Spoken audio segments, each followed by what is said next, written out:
Pas peur de la mort, bien entouré. Pourquoi prendre les services d'accompagnement en fin de vie dans ce cas-ci? Je vous raconte l'histoire de Louise. Louise, c'était exactement ce genre de personne-là. Dans sa famille, on parlait ouvertement de la mort. Il n'y avait pas de tabou à ce sujet-là. Elle a parlé de ça avec ses enfants assez rapidement quand le diagnostic est tombé.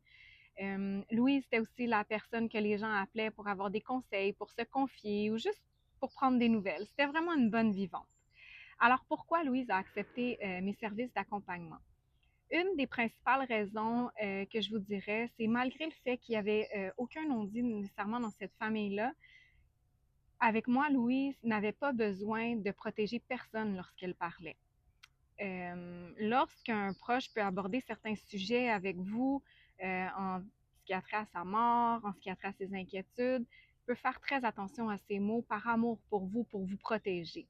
Louise n'avait pas cette retenue-là avec moi. Donc, pour elle, c'était libérateur de parler avec moi parce qu'elle n'avait pas besoin de se soucier de comment j'allais recevoir ce qu'elle disait.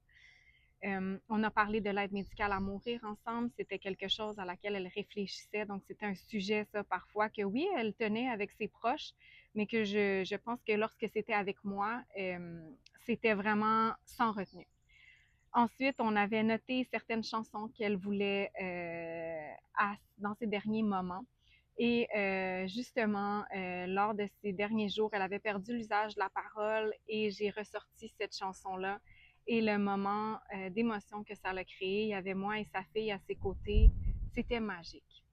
Également, Louise m'avait transmis certains conseils qu'elle souhaitait que je laisse à ses proches. Donc, j'ai aussi servi d'une certaine façon de médiatrice. Alors, voici plusieurs des choses que je peux faire et encore plus.